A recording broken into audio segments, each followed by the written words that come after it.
Welcome back to the Old Soul Millennial channel. Today's video I'd like to make a quick video teaching you how to bleed air out of a baseboard heating system. Let's get started. Now before we bleed the air out of the baseboard lines, it's important we understand how water is fed into the boiler. So all boilers will have a water supply line. This line comes in from my well and it's typically at about 60 psi, which is way too high for my boiler. My boiler requires 15 to 20 psi of pressure. That's where this pressure reducing valve comes into play. It reduces that 60 psi well pressure down to about 15 psi. We can manually override the set point on this pressure reducing valve by lifting this handle up. Also, an important maintenance note, there's normally a screen on the underside of these pressure reducing valves. I clean my screen once a year. But this is important because when we're bleeding water out of the lines, we may need to temporarily override the set point on this pressure reducing valve to ensure that we're getting adequate flow and pressure to flush the air out of the lines. You just want to be careful though, because all boilers will have a relief valve. My relief valve is set at 30 psi. So if I'm not careful, if I overpressurize my system, that relief valve is going to open up and dump water on the floor. Now before we flush out those loops, it's also a good idea to shut off your boiler with the boiler off switch and allow the boiler to cool for some time. When I shut off the boiler earlier, it was at about 170 degrees. It's cooled down to about 100 degrees now. This isn't always possible, but it's a good idea to do so because it helps to prevent thermal shock to the internals on the boiler, right? Like if you have 180 degrees of water inside the boiler and you introduce a large supply of 60-degree water coming in the house, I mean, it could cause a bit of a shock, so you want to try and avoid that if at all possible. So this is the water coming into the boiler. And then from here what happens, we have our circulators. The circulators basically pump water into the bottom of the boiler. That water comes up, and this is the main supply. This is the output. That's the hot water that comes out of the boiler, and then it's distributed throughout the house to each individual zone. So that hot water in the boiler goes through that main supply line. Again, it's distributed throughout the house, and then it returns on these 5 different return lines. You know, there's 5 different lines indicating that we have 5 different zones. Each line, each zone should have its own spigot and its own control valve. So what happens when you turn up the thermostat, it sends a signal to the circulator pump to start pumping water, but it also sends a signal to open up this valve to allow water to flow through the zone, a complete loop. So what we need to do is we need to connect a garden hose to one spigot at a time. Now your valve may be above the spigot or it may be below the spigot. If it's below the spigot, that's a little bit better because you don't have to worry about opening this valve manually. If your valve is above the spigot, well, you're going to have to manually open this valve. So there's a lever in the back and you're just going to have to slowly and carefully push that to the right to manually open the valve. Because my valves are below the spigot, I don't have to manually open the valves.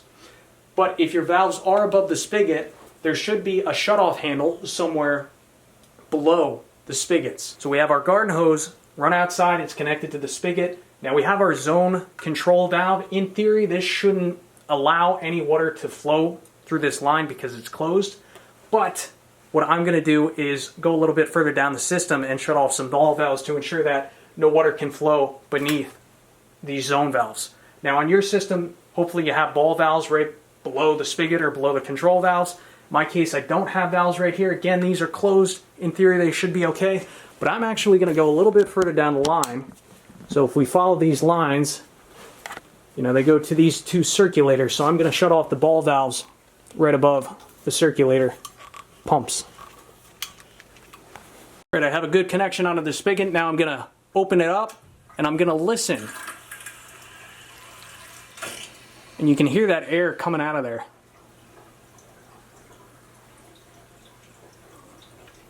We're just going to open this up and let this run for a few minutes here. Going to open up the feeder. You can see I have the feeder open. This allows full water pressure to go through this valve to help push any air out of the lines.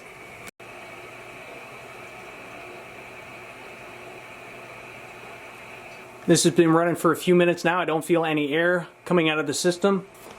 So what I'm going to do is, first thing I'm going to do is close the feeder, which will re-regulate the pressure going into the boiler. Allow that to stay open for another 30 seconds here, and then we'll slowly start closing this off.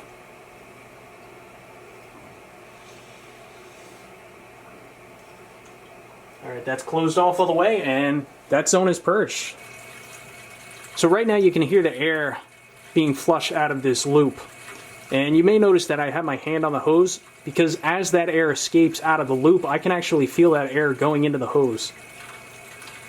So you just want to flush these out a few minutes until you feel no air coming out the hose. After flushing out this line for about 5 minutes, I don't hear or feel any more air in the line.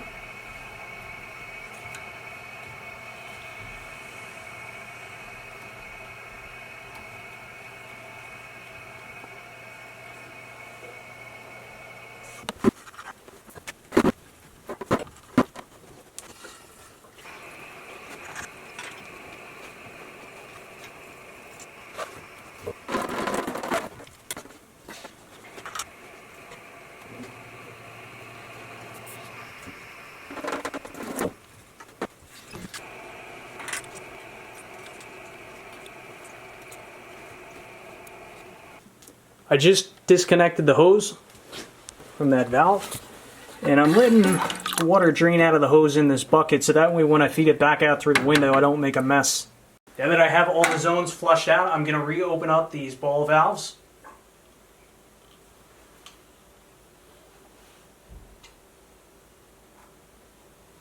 Alright, we're just about done here. Purge the air out of all 5 zones.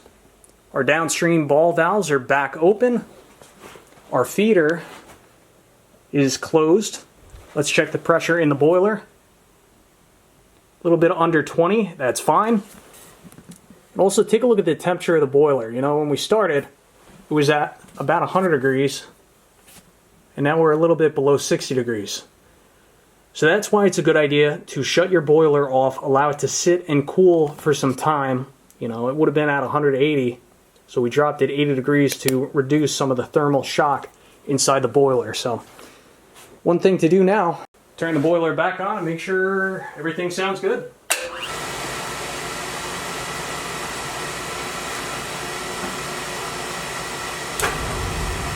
Beautiful.